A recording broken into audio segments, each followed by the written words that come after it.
Senhor presidente, senhoras e senhores senadores, nossos amigos que nos acompanham pela TV Senado, pela Rádio Senado, trago o tema dessa manhã, senhor presidente, a questão do cooperativismo no nosso país. Aprovamos ontem na Comissão de Agricultura e Reforma Agrária uma nova proposta para a Lei Geral do Cooperativismo, a Lei número 5.764 de 1971. Esta nova proposta, relatada e apresentada pelo senador Valdemir Moca, é um substitutivo ao projeto de lei que tramita aqui no Senado há 7 anos, o PLS número 3 de 2007, do ex-senador Osmar Dias, do PDT do Estado do Paraná, que é um especialista do assunto e que, na época, debateu com os agricultores e cooperativistas do Brasil inteiro sobre esse tema, esse assunto. A dificuldade de construção de consenso sobre o tema tão complexo possivelmente é o motivo pelo qual esta matéria está tramitando há tanto tempo no Congresso Nacional. Outras propostas de revisão da Lei Geral do Cooperativismo que estavam tramitando no Congresso há mais de 15 anos também foram incorporadas pelo substitutivo do senador Moca, de modo que essa proposta é a que mais se aproxima do consenso entre os 13 ramos do cooperativismo no Brasil. Meus cumprimentos, meus parabéns ao senador Moca, que conseguiu exercer um grande poder de aglutinação das diversas contribuições e tendências do cooperativismo e também um grande poder de síntese de sua proposta. Meus cumprimentos também ao senador Eduardo Suplicy, persistente, estudioso e batalhador da economia solidária e da agricultura familiar, que, aliás, é a base da economia do nosso estado de Rondônia e que certamente dá uma grande contribuição para a discussão e aperfeiçoamento do cooperativismo nas últimas décadas.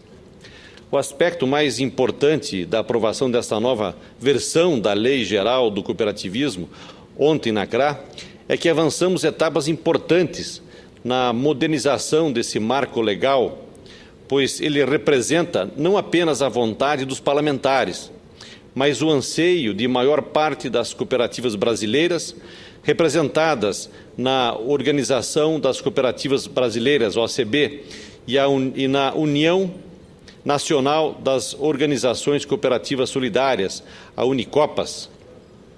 A matéria deve passar ainda pela Comissão de Assuntos Econômicos, antes de ser enviada à Câmara dos Deputados. E creio que agora deverá tramitar com mais agilidade, pois este substitutivo é resultado de anos de diálogo e de cooperação. Vamos atuar para que possamos ter em breve esta lei sancionada, pois a nossa economia precisa da força do cooperativismo. Sem as amarras legais que hoje ainda dificultam a atividade econômica nesta modalidade de organização. A nova lei deverá, enfim, regulamentar e ampliar a abrangência do ato cooperativo como um instrumento facilitador das negociações do setor, organizar centrais nacionais, OCB e Unicopas, definindo a contribuição cooperativista anual e os critérios de composição para a gestão das cooperativas. Conforme o texto aprovado, a gestão da cooperativa estará a cargo de um conselho de administração que pode ser apoiado por uma diretoria executiva. A escolha dos administradores da cooperativa deve ser em processo separado da eleição do Conselho Fiscal. A atualização dessas normas do cooperativismo certamente darão uma nova dinâmica para a economia brasileira, em especial a economia agrícola, que está fortemente atrelada ao cooperativismo, que tem provado ser um sistema de produção e de negócios mais resistentes às crises econômicas. Tanto é que a crise financeira internacional, que varreu o continente europeu e a América do Norte, com impactos em todos os países do mundo, tem revelado algumas boas surpresas. Uma delas é que as cooperativas estão resistindo bem à crise, inclusive com melhor desempenho do que muitas empresas tradicionais. Isso não ocorre por acaso. Historicamente, sempre que o homem enfrenta dificuldades financeiras, busca na cooperação uma saída para a crise. A profissionalização das cooperativas tem dado mais confiança e reconhecimento dos mercados e consumidores quanto à segurança e confiabilidade desse sistema. Mesmo nessa tendência de economia globalizada, onde grandes players de empresas estão dominando fatias importantes dos mercados, as cooperativas agrícolas estão obtendo resultados positivos, incrementando seus negócios, crescendo e contribuindo para a melhoria da qualidade dos alimentos e serviços e para a geração de emprego e renda. As cooperativas da agricultura familiar e do agronegócio têm conquistado um espaço cada vez maior nas exportações brasileiras, sendo responsáveis por 40% das exportações brasileiras no ano passado, segundo dados do Ministério do Desenvolvimento, Indústria e Comércio Exterior, atingindo mais de 6 bilhões de dólares. O reflexo desse desempenho é que, cada vez mais, as pessoas estão escolhendo o modelo de empresa cooperativa para enfrentar as novas realidades econômicas, justamente porque a cooperativa é um modelo de empresa que focaliza as pessoas. A cooperativa é uma empresa, como diz o nosso amigo Salatiel Rodrigues, da OCB de Rondônia, onde cada cooperado representa um voto na tomada de decisões do empreendimento e a distribuição do lucro, ou melhor, das sobras, que é feita entre os cooperados. Esse modelo tem equilibrado a geração de renda no campo e também ampliado o acesso ao crédito através das cooperativas de crédito. O cooperativismo ainda está florescendo no estado de Rondônia, mas evoluindo com toda a nossa agricultura. Temos exemplos positivos para o Brasil, como a Cooperativa de Produtores Rurais Organizados para a Ajuda Mútua de Rondônia, a Cocaram, que está conseguindo ampliar a produção e o retorno financeiro para os cooperados com a produção de café orgânico e exportando para o mercado europeu o seu produto.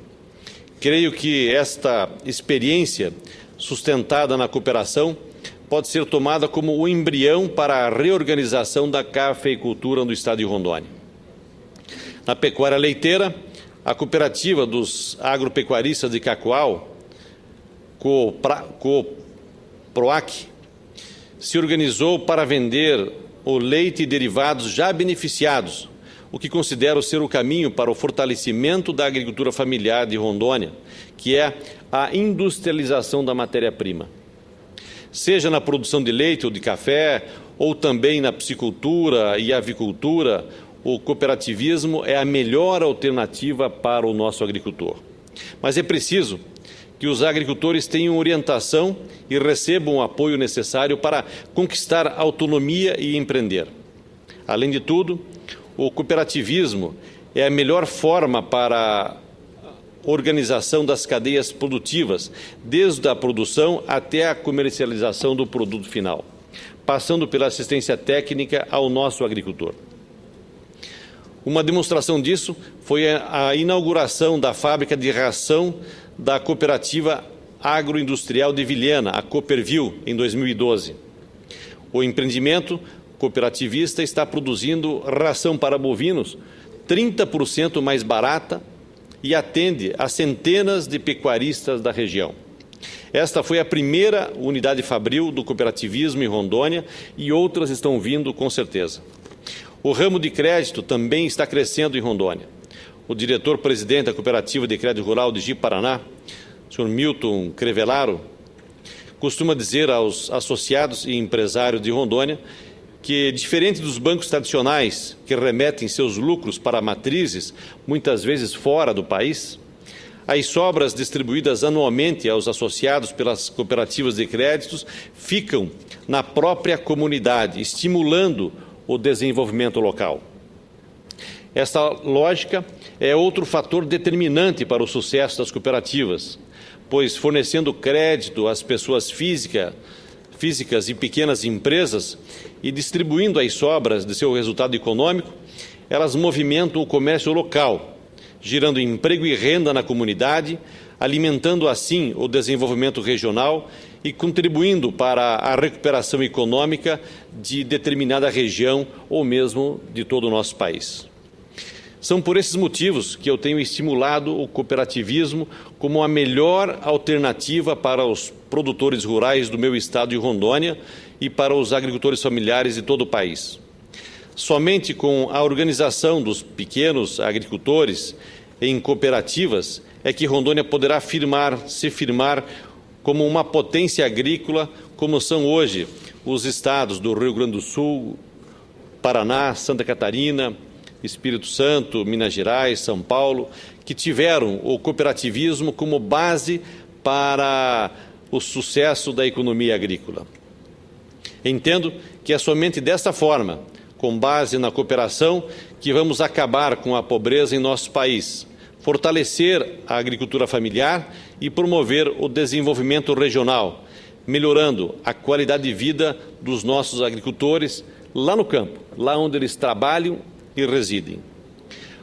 O cooperativismo cresceu muito no Brasil nos últimos anos, mas ainda está longe de atingir os indicadores dos países mais desenvolvidos, onde, em média, 40% da população estão ligada a cooperativas. No Brasil, existem hoje cerca de 7.680 cooperativas, que geram aproximadamente 200 mil empregos diretos e movimentam 6% do PIB nacional. Elas reúnem cerca de 10 milhões de associados, o que representa apenas 5% da população brasileira. Nota-se que temos um grande caminho pela frente para avançar o envolvimento desejado das pessoas e dos produtores rurais em cooperativas. Nesse sentido, a nova Lei Geral do Cooperativismo é uma conquista para esse setor fundamental para a economia brasileira, pois define, de uma vez por todas, o ato cooperativo, bem como equaciona questões referentes à tributação das cooperativas, à unicidade e representatividade, além da abertura de capital das cooperativas, que são questões fundamentais para que as nossas cooperativas rurais possam ganhar escala e participar com mais vigor no mercado regional, nacional e internacional. Vamos trabalhar para que, daqui para frente, o trâmite seja mais rápido e possamos colocar esta lei em vigor com mais rapidez possível. Considerando que as cooperativas são comprovadamente promotoras do desenvolvimento humano, creio que, ao aprovarmos a Lei Geral do Cooperativismo, daremos um grande passo para que esse segmento possa continuar contribuindo com mais efetividade para o fortalecimento da economia brasileira e da melhoria da qualidade de vida dos agricultores brasileiros. Desse modo, a cooperação e o cooperativismo também darão um grande impulso na agricultura e na economia do meu estado de Rondônia, melhorando a qualidade de vida do nosso povo. Espero que essa lei nós possamos ter um trâmite realmente rápido no Senado, para que possamos enviar à Câmara dos Deputados e dar à população brasileira uma lei mais clara e eficiente com relação ao cooperativismo. Outro tema que eu trago nessa manhã, senhor presidente, são as dificuldades para o acesso à educação, saúde e transporte e outros direitos das comunidades indígenas. Isso tem sido uma preocupação constante do nosso mandato. Já realizamos inclusive audiência pública aqui no Senado para discutir a situação do Cinta Larga e do Suruí no nosso estado de Rondônia. E nessa semana recebi a visita de uma comitiva de vereadores de Guajará-Mirim, onde 2 vereadores são representantes das comunidades indígenas do povo Wari, o vereador Arão Uauahara e o vereador Iampá Oruim. Guajará-Mirim concentra a maior parte da população indígena de Rondônia. No entanto, as aldeias estão situadas a grandes distâncias da sede do município e a FUNAI, o Ministério da Saúde, não tem conseguido suprir a necessidade de transporte e de saúde e educação dos indígenas. Das 6 terras indígenas existentes no município, em apenas 2 o acesso se dá por terra. As demais são as mais populosas e o transporte ocorre apenas pelo rio. Por falta de manutenção, os barcos da FUNAI não existem mais. E os indígenas utilizam suas canoas, que nem sempre são seguras para o transporte. Esta situação causa problema tanto para o escoamento da produção agrícola e também do artesanato, como para o acesso às escolas e aos postos de saúde dos indígenas.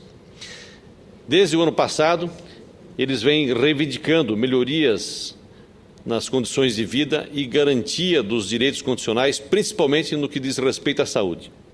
Durante a 13ª Assembleia da Organização Oroari, realizada em dezembro de 2013, que reúne os índios de todo o Vale do Mamoré, eles elegeram uma pauta de reivindicações e chegaram ao consenso de que é preciso mudar a coordenação atual da FUNAI, pois esta não está respondendo aos anseios e necessidades dos povos dessa região.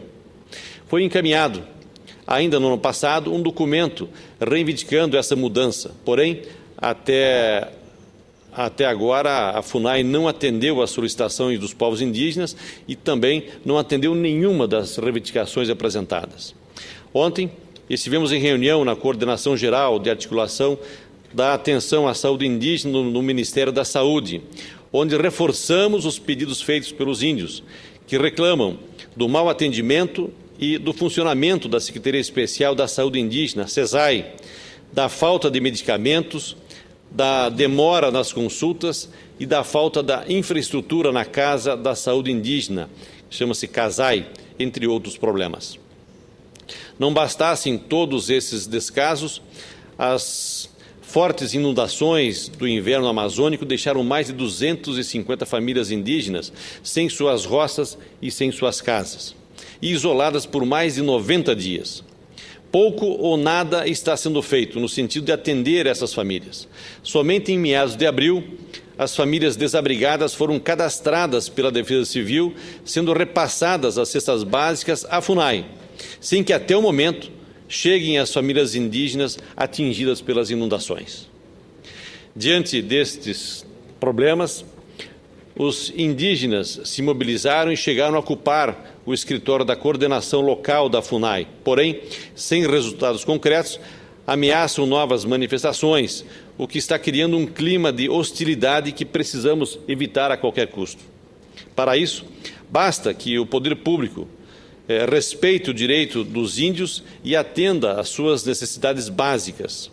Eles não estão reivindicando nada de extravagante, apenas querem que seus direitos constitucionais sejam cumpridos. Portanto, solicito ao ministro da Saúde, ao ministro da Justiça, ao ministro da Educação e ao governo do Estado de Rondônia que sejam mais ágeis no atendimento das necessidades dos povos indígenas de Guajará-Mirim, com a construção de uma nova casa de saúde indígena, mais médicos, a oferta de medicamentos, transporte escolar e para escoamento da produção e apoio para a recuperação das lavouras dos prejuízos causados pela enchente do Madeira nesse ano. Os povos indígenas do Vale do Mamoré querem apenas condições favoráveis para tocar o projeto de desenvolvimento sustentável que estão praticando, além da assistência básica em educação, saúde e transporte. Os índios dessa região, senhor presidente, estão produzindo e querem assistência técnica e condições para continuar produzindo, escoar a sua produção e, com essa produção, ter uma melhoria de qualidade de vida. Essas eram as questões que eu tinha para tratar nessa manhã. Muito obrigado, senhor presidente.